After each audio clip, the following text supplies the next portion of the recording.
Close your eyes for a moment and think about your morning. The alarm goes off. You stumble to the bathroom. Hot water hits you within 30 seconds of turning a handle.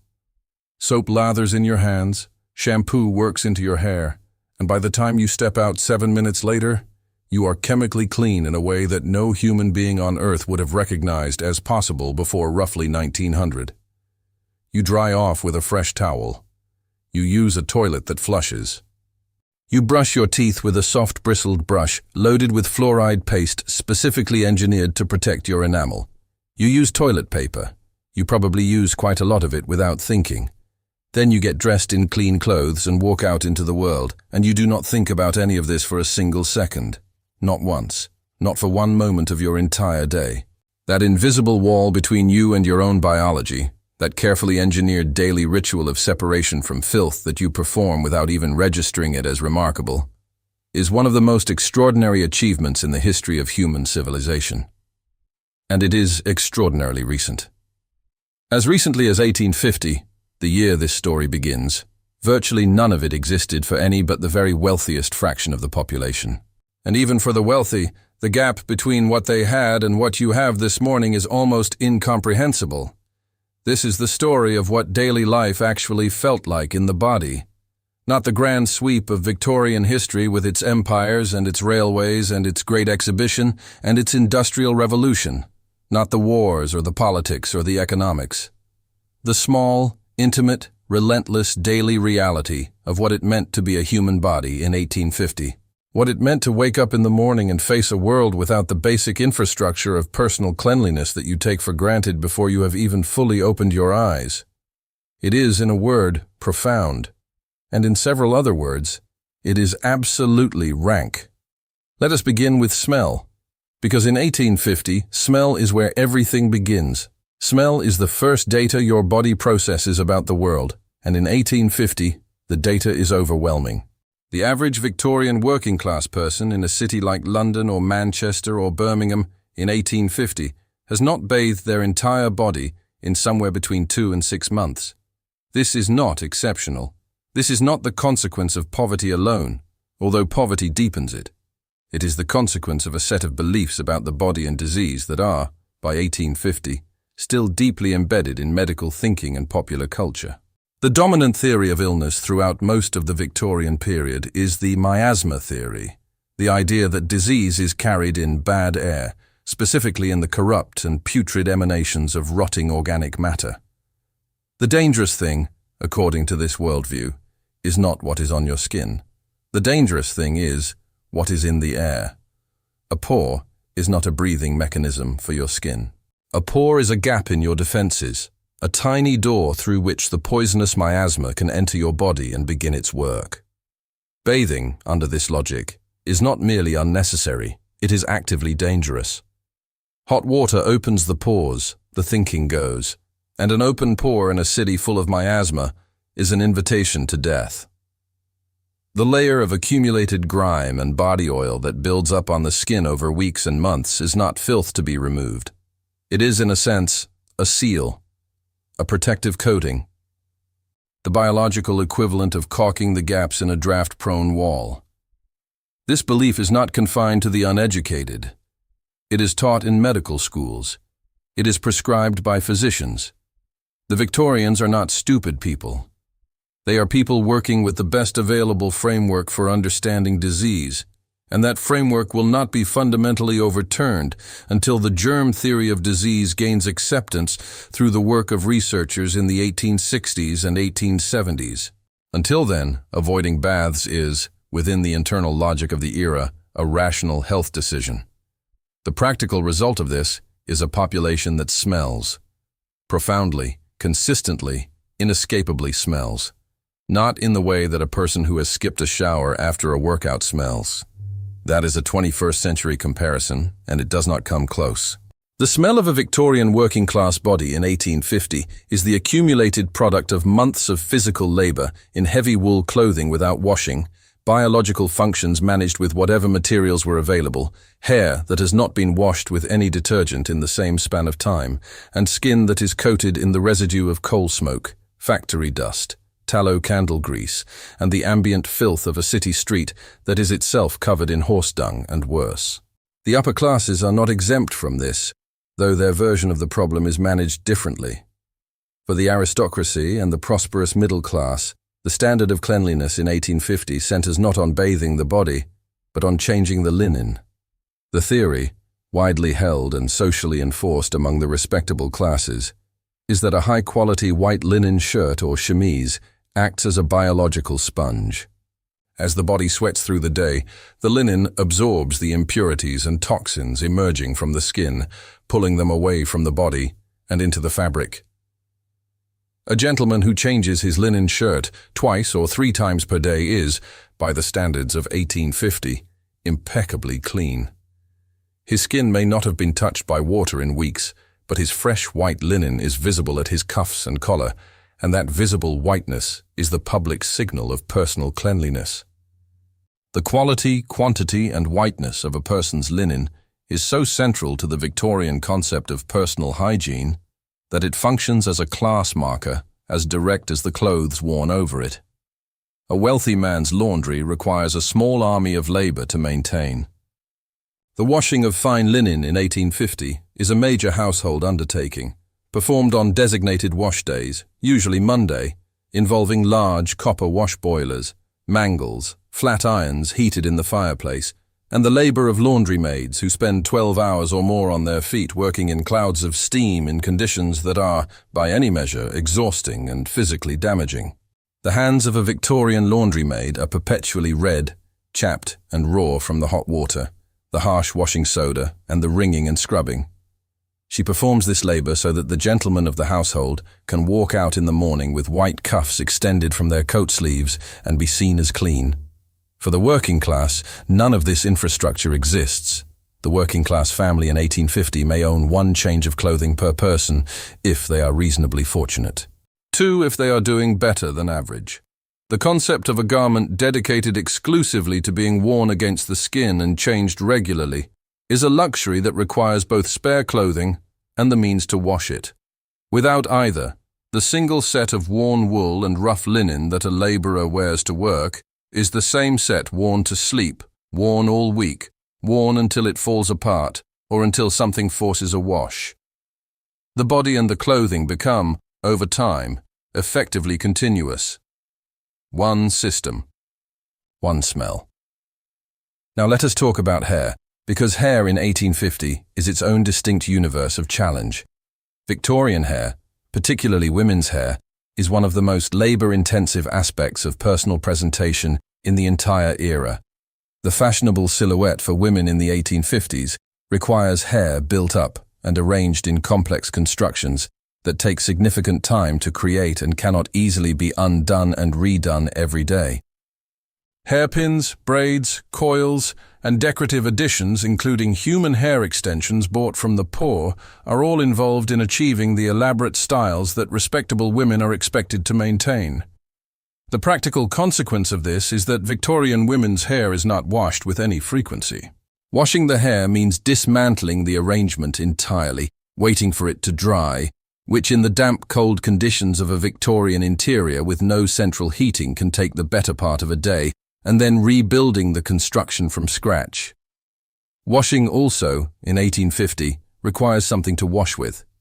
Soap exists, but bar soap in 1850 is a very different product from the gentle cleansing bars of the modern era.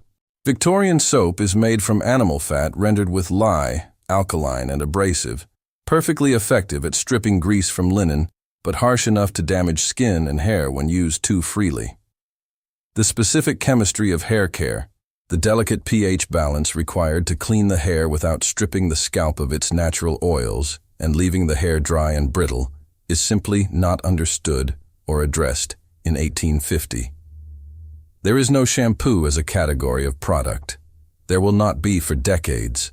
The result is that most Victorian women wash their hair perhaps 4 to 6 times per year. Between washings, the hair is managed with combs, brushed regularly, and treated with various applications of oil or pomade to keep it workable. The pomades are often animal fat-based, which helps with manageability, but adds its own smell to the overall sensory picture. Men's hair is shorter and less architecturally complicated, but the same basic constraints apply. Hair oil and pomade are the standard daily grooming products, not shampoo. The hair is combed and pressed into place and oiled to hold it there. The resulting surface is more or less waterproof, which is practical in the rain, but which also means that any dust or soot or airborne grime that settles on a Victorian man's head in the course of a day in a coal-burning city tends to stay there. Lice are so endemic to Victorian life that they require a separate discussion. Head lice, body lice, and pubic lice are all present across the Victorian population at every class level, though their management varies significantly by wealth. The standard response to head lice at every level of Victorian society is the fine-toothed louse comb, a dense metal or bone comb with very closely spaced teeth designed to drag lice and their eggs, called nits, from the hair. These combs are standard equipment in every Victorian household, from the grandest townhouse to the most crowded tenement. They are included in illustrations of respectable domestic life. They are sold in chemists alongside tooth powders and hair pomades. Their ubiquity tells you everything you need to know about the regularity with which they are needed. Body lice are a separate and more serious problem. Unlike head lice, which live in the hair, body lice live in clothing, particularly in the seams of garments, emerging to feed on the skin beneath. The Victorian working-class person who wears the same clothes for weeks at a time and sleeps in shared bedding that is rarely, if ever, washed provides ideal conditions for body lice to thrive.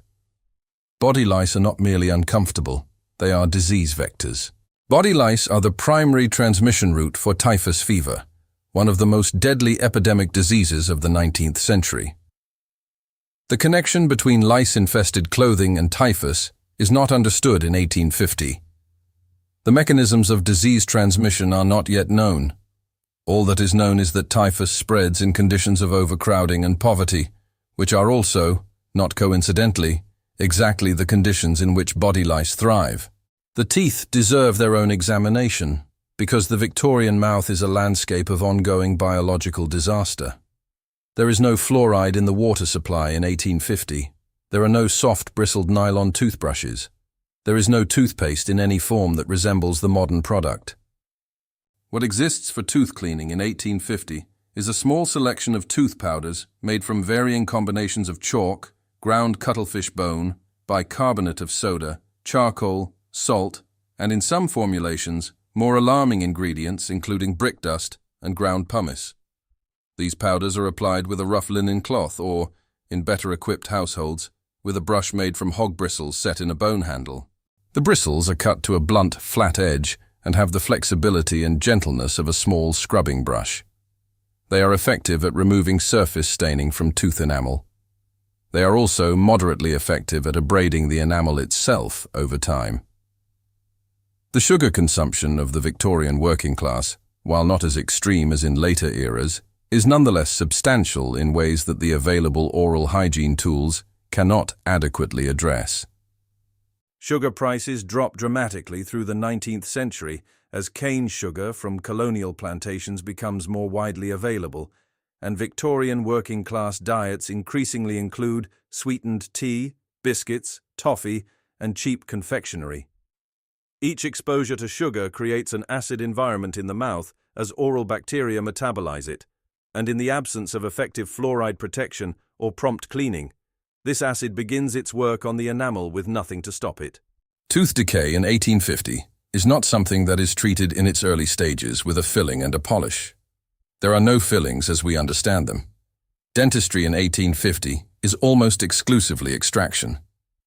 A Victorian working-class person who develops a cavity does not go to a dentist before the pain becomes unbearable, partly because there are very few dentists in any modern sense of the word, partly because paying for any medical or dental treatment requires money that most working-class families do not have, and partly because the available treatment is sufficiently brutal that the motivation to delay is strong. When the pain finally becomes impossible to tolerate, the solution is extraction performed by a barber surgeon, or in some areas, a traveling tooth puller, with no anesthesia, using heavy iron instruments designed to grip and remove the tooth by leverage and brute force.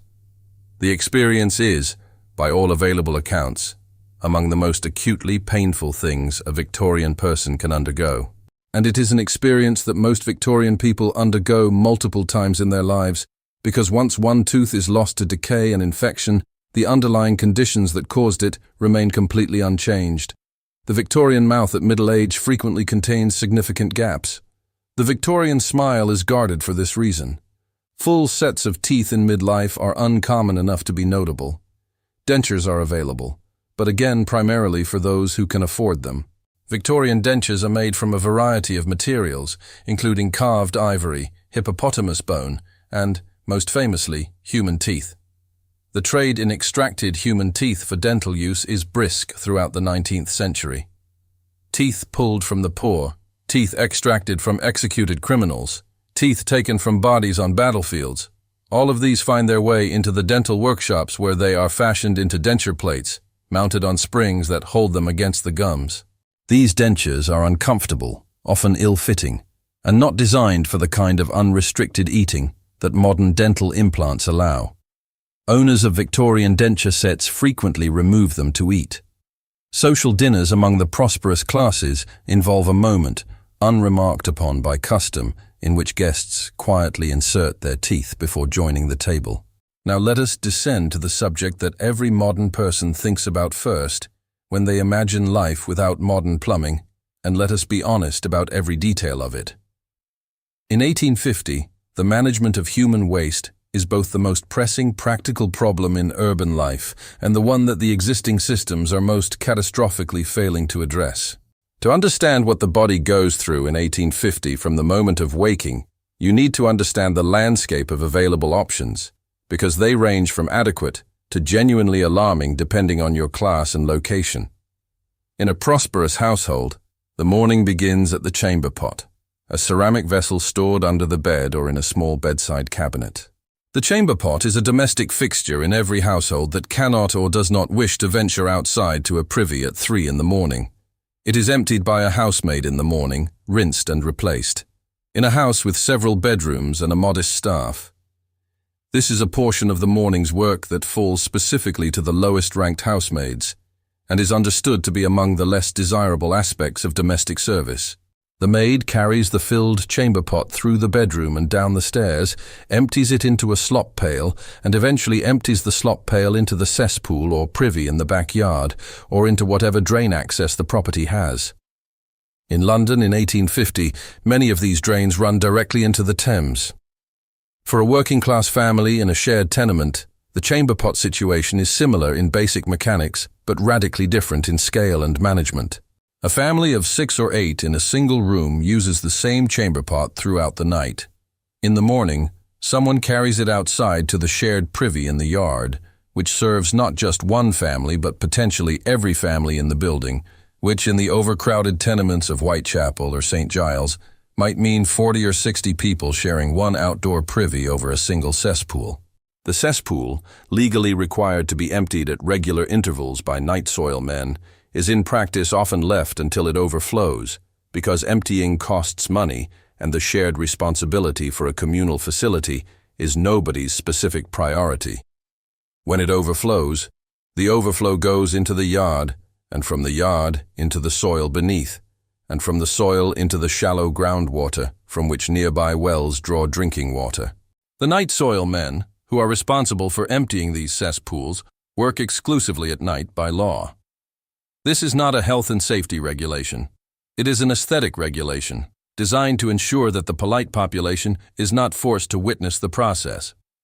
The night soil men descend into the cesspool with buckets and shovels, fill wooden tubs that are loaded onto carts, and haul the contents out of the city to be sold as agricultural fertilizer, a system that is actually more rational and less wasteful than what replaces it. They are paid considerably better than average laborers, which reflects the fact that the death rate among night soil men from gases in enclosed cesspools, principally hydrogen sulfide and methane, is high enough to constitute an occupational hazard worth pricing into the wage. The daytime management of the need to urinate in public spaces in 1850 London is addressed with remarkable informality. For men, the answer is largely wherever circumstances permit. Dark alleyways, the sides of buildings, the the corners of market squares. The smell in these locations, particularly in summer, is significant and persistent. For women, the situation is considerably more challenging. The voluminous skirts of 1850 fashion, which can extend 4 feet in diameter at the hem on a crinoline frame, are both an impediment and, in a limited sense, a privacy screen. The mechanics of female urination in outdoor public spaces in 1850 involve a practical negotiation with the dress that Victorian women clearly manage successfully, given that they spend hours at a time outdoors, but that is never discussed in any polite literature of the period. Public toilets as a formal institution do not exist in London before the Great Exhibition of 1851, which is credited with introducing the concept of pay-to-use public convenience facilities. The penny required to use one of the exhibition's toilet facilities gives the language a phrase that persists to this day. Before the exhibition, there are essentially no facilities of any kind available to a woman in central London who needs to relieve herself while out of the house. The options are to plan carefully, to return home, or to manage the situation with the skirts. When the body has performed its morning functions and the household has dealt with the results by whatever means are available, the question of washing arises. And this is where the gap between what a modern person understands as washing and what a Victorian person in 1850 understands as washing becomes very specific and very wide. In a prosperous Victorian household, the morning wash begins with a jug of hot water brought to the bedroom by a housemaid. Hot water does not come from a tap in 1850. Hot water is heated in the kitchen in a large kettle or copper and carried by hand up whatever flights of stairs separate the kitchen from the bedroom. This process is repeated every morning for every member of the household who requires it. It is one of the genuinely significant burdens of domestic service in a Victorian household with no running water, and it becomes a selling point of newly built houses when internal plumbing with heated water begins to be introduced in the later decades of the century. The hot water jug arrives in the bedroom, alongside a china wash basin and a piece of soap. The Victorian morning wash consists of cleaning the face, the neck, the hands, and the forearms, the specific areas of the body that are likely to be visible during the day. This is not a full immersion or anything approaching it. It is, by modern standards, closer to what you might do in the first 30 seconds of washing your face at the sink before reaching for the faucet controls to adjust the temperature. The rest of the body remains unwashed. This is not an oversight. It is the intended extent of the daily wash for a prosperous Victorian household in 1850. Full baths, meaning immersion of the entire body in water in a tub, occur at much less frequent intervals. In a wealthy Victorian household with servants to carry and heat sufficient water, full baths might occur once a week or once a fortnight. In a working-class household where hot water must be heated on a kitchen range in whatever vessel is available, and where a hip bath, a small tin tub designed for sitting in rather than lying down, is the only available bathing vessel, full baths might occur monthly, seasonally, or in response to specific circumstances such as illness or a major social occasion. The hip bath itself is worth describing, because it is the closest thing to a bathtub that most Victorian working-class people ever encounter, and it is a very different experience from the modern shower or bath. A Victorian hip bath is a small oval tin vessel, about 3 feet long and 2 feet wide, designed to be placed in front of the kitchen range for warmth. The bather sits in it with knees drawn up, with roughly 3 to 4 inches of water covering the lower body. Bathing in a hip bath is essentially an exercise in washing each portion of the body in turn using a cloth and whatever soap is available, starting with the upper body and working downward in water that begins warm and becomes cold in direct proportion to how long the process takes. It is better than nothing. It is not pleasant, and it is available only in a room that is reasonably private, which in a one-room working-class dwelling means it is available essentially never or only with every family member present. For children, bathing is more frequent than for adults in the better-managed households, because the practical barriers are lower for a small body, and because the visual evidence of a child's dirtiness accumulates faster and more obviously than that of an adult. The Saturday night bath before Sunday church is a Victorian working-class tradition that becomes embedded enough to generate its own idiom. The whole family using the same bath water in sequence, from youngest to oldest, with the youngest bathed first when the water is hottest and cleanest, and the older family members getting progressively cooler and darker water as they go, is documented widely enough in Victorian memoirs and social observation to represent a recognizable pattern of working-class life. The soap used for this weekly or monthly bathing ritual is a hard bar of yellow or brown household soap, a product that is, in 1850, taxed by the British government as a luxury item. The soap tax, introduced in the 17th century and not repealed until 1853, raises the price of soap above what the poorest households can afford for regular use. This is not a trivial point. The British government is, until 1853, effectively taxing cleanliness. A reformer named Edwin Chadwick, whose 1842 report on the sanitary conditions of the laboring classes is one of the most harrowing documents of the Victorian era, argues explicitly that the soap tax is a direct contributor to the disease burden of the working poor. He's not wrong. When the tax is finally repealed in 1853, soap prices fall, and soap use increases measurably across the working population. The shaving ritual of the Victorian man deserves attention as a separate act of daily grooming that involves its own specific set of risks and rituals.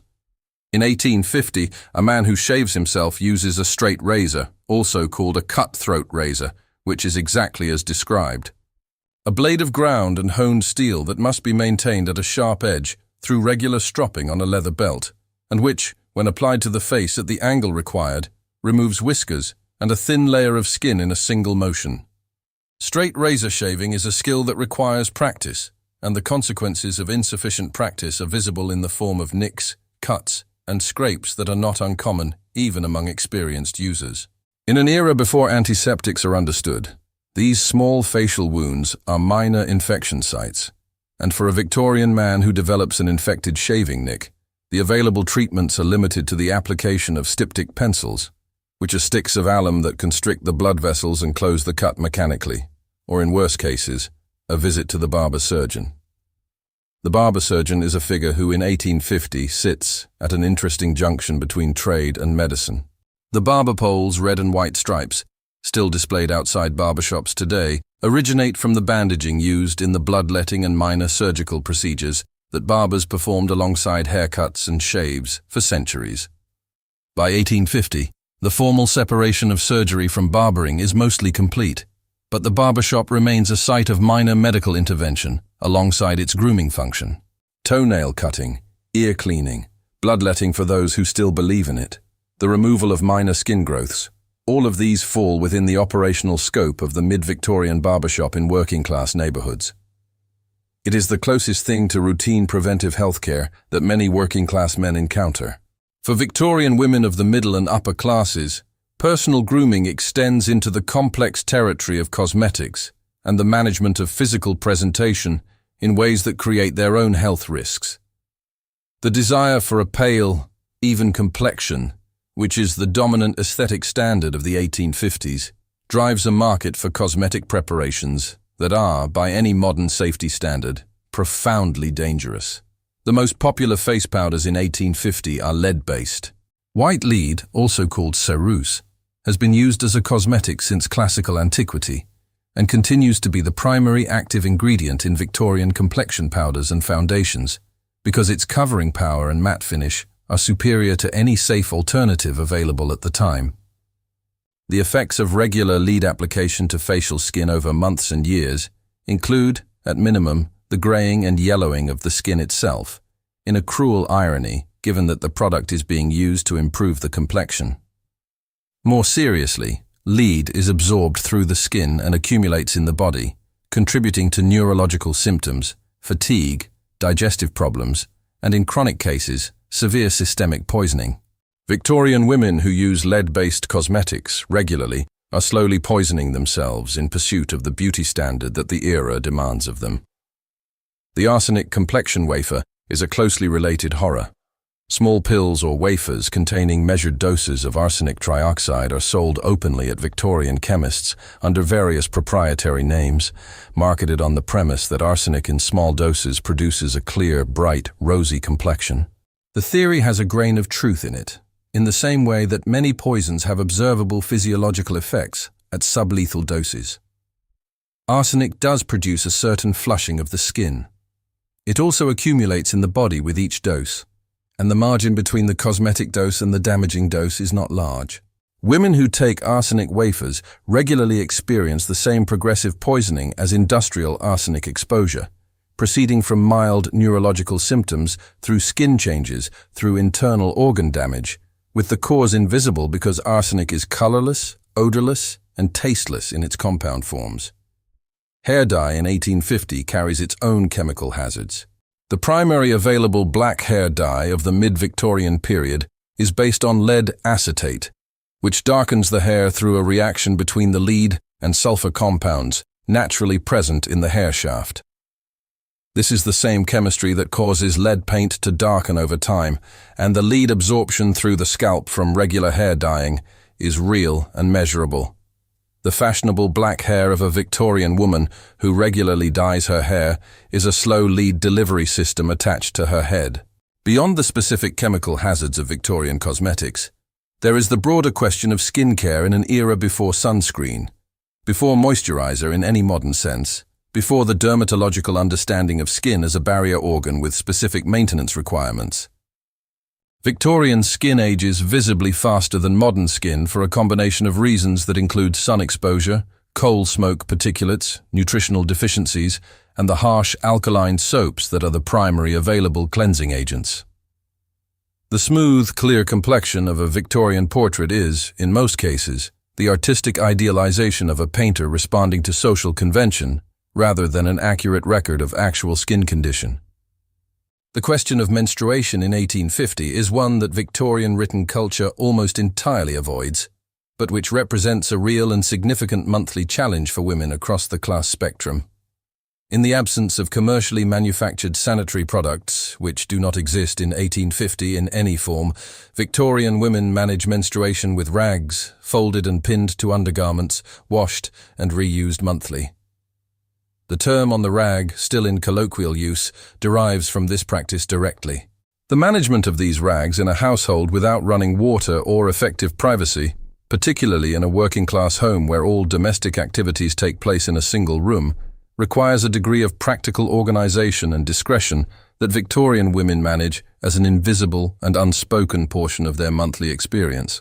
The physical demands of heavy manual labor or long working days in factory conditions, combined with inadequate nutrition and the anemia that often accompanies heavy menstrual bleeding in nutritionally depleted women, contribute to a pattern of monthly disability that Victorian medical culture categorizes, when it acknowledges it at all, as hysteria or weakness of constitution, and treats with rest, iron tonics, and in some cases laudanum.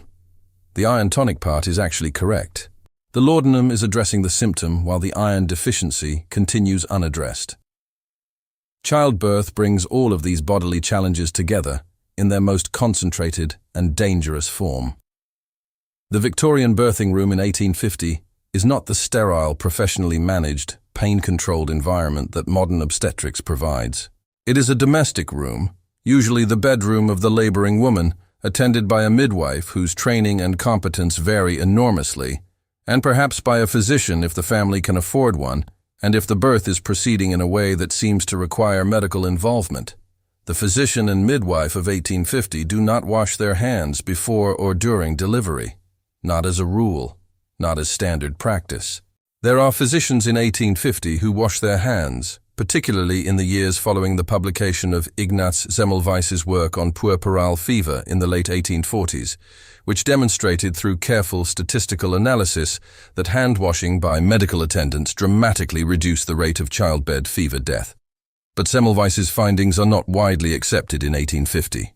They are, in fact, actively resisted by much of the medical establishment, whose members find the implication that they are personally responsible for their patients' deaths both offensive and scientifically implausible, given that they do not yet understand germ theory.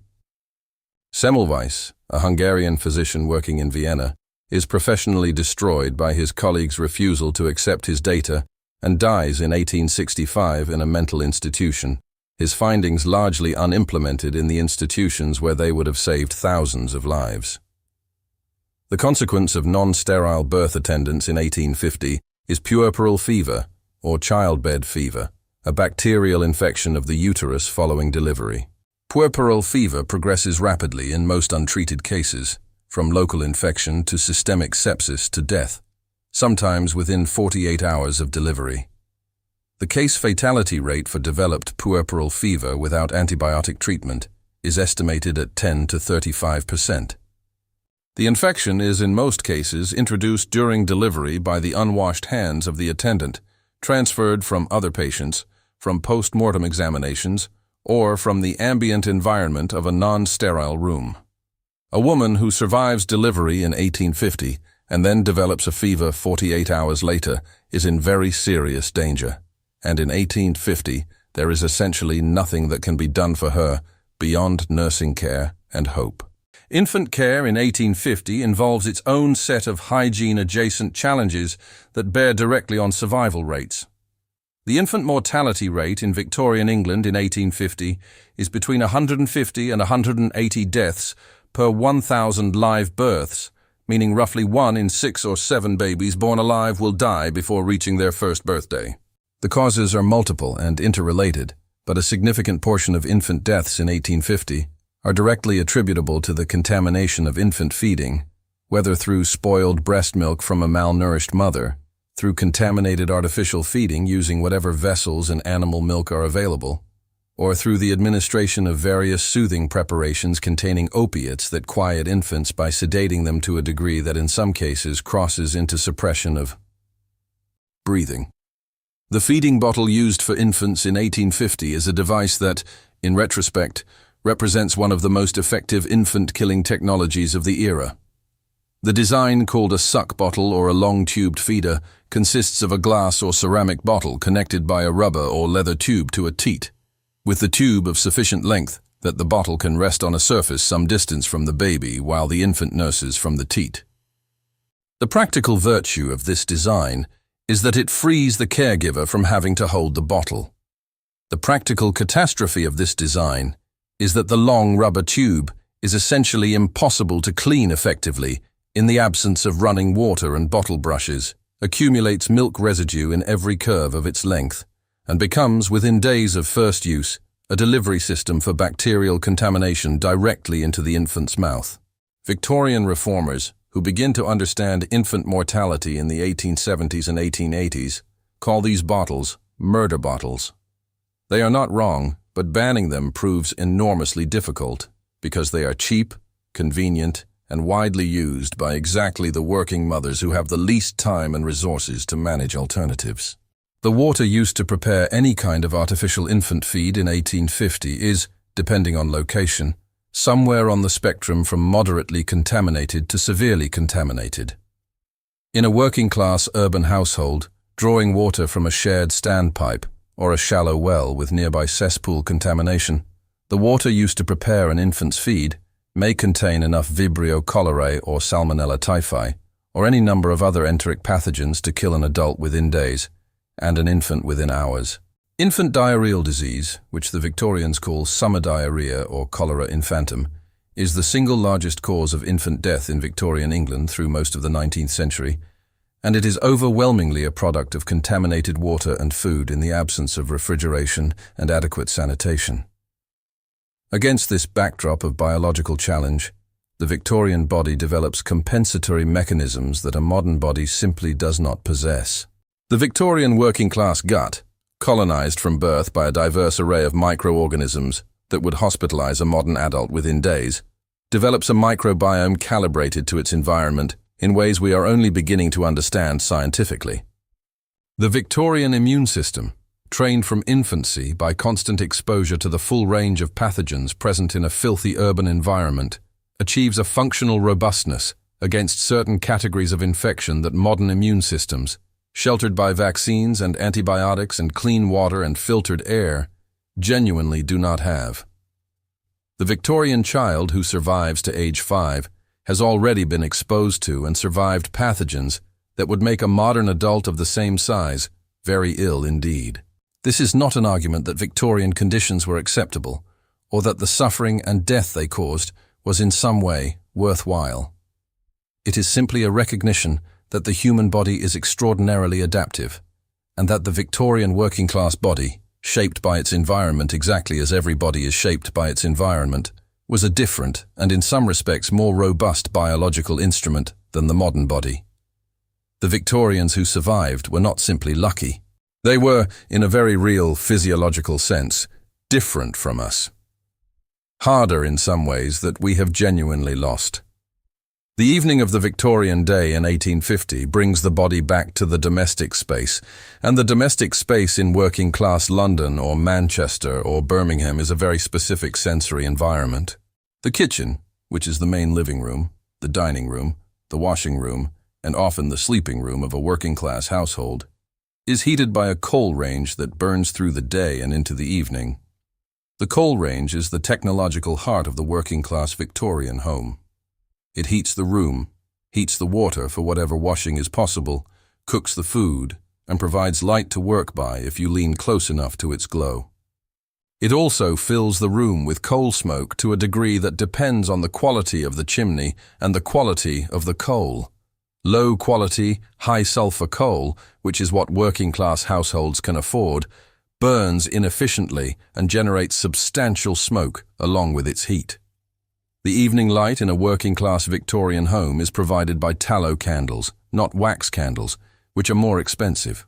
Tallow candles are made from rendered animal fat, usually mutton or beef tallow, and they burn with a distinctly unpleasant odor that is the rendered fat smell amplified by combustion. A room lit by several tallow candles and heated by a coal range is a room that smells, simultaneously, of burning animal fat, coal smoke, cooked food, unwashed bodies, and whatever the dominant smell of the neighborhood outside is permeating through a single small window. The combination is one that a modern person dropped into it would find immediately and physically overwhelming. Bedtime in 1850 involves climbing into a bed that is, in a working-class household, almost certainly shared. The sharing of beds in Victorian working-class households is not occasional or circumstantial. It is the normal arrangement. Beds are expensive. Rooms are small. A family of 6 in a one-room tenement sleeps in whatever beds exist in the room, children together, parents together, with the arrangement shifting as children age and the family configuration changes. In crowded lodging houses, which provide accommodation for people who have no family household to return to, the sharing extends to strangers. A Victorian working-class lodger in a common lodging house in 1850 may share a bed with someone they have never met, paying for a half-share of a mattress in a room with 6 or 8 other beds similarly occupied. The mattress itself is stuffed with whatever is available. Straw is most common, though in better circumstances, woolflock or horsehair. The mattress cover is washed irregularly at best. The blankets or coverlets on top are washed perhaps once or twice per year. The entire sleeping arrangement is, by the 3rd week of non-laundering, a reasonably effective habitat for dust mites, bedbugs, and whatever other invertebrate life chooses to take up residence. Bedbugs are so prevalent in Victorian working-class housing that their elimination is essentially impossible given the available means. They are killed by high heat, which means they can be controlled with a hot iron run along the seams of the mattress and bedding. But they return from neighboring rooms, from cracks in the walls, from visitors' clothing, and from the ceaseless flow of people through shared housing. A Victorian working-class person who sleeps without being bitten by bedbugs is either fortunate or wealthy enough for the regular laundering and fumigation of bedding that prevents them. The morning comes again. The chamber pot needs dealing with. The cold air in the room before the range is stoked. The single layer of clothing from the day before, slept in for warmth in many cases, put back on for another day's work. The face washed in cold water from a jug. The hair combed with the louse comb before the pins are put back in. The day beginning again with the same body, the same clothes, the same smell, the same relentless gap between what the body needs and what the era provides. And yet, within all of this, there is something that the documentary record of the Victorian era captures in flashes that are worth pausing on. The Victorian working class takes care of itself and its members with the resources available. The standard of cleanliness in a well-run working-class household in 1850 may be, by modern measures, dramatically inadequate. But within the constraints of the era, the investment of a working-class mother in keeping her household as clean and her children as healthy as she can manage, is as real and as complete as the investment of any modern parent.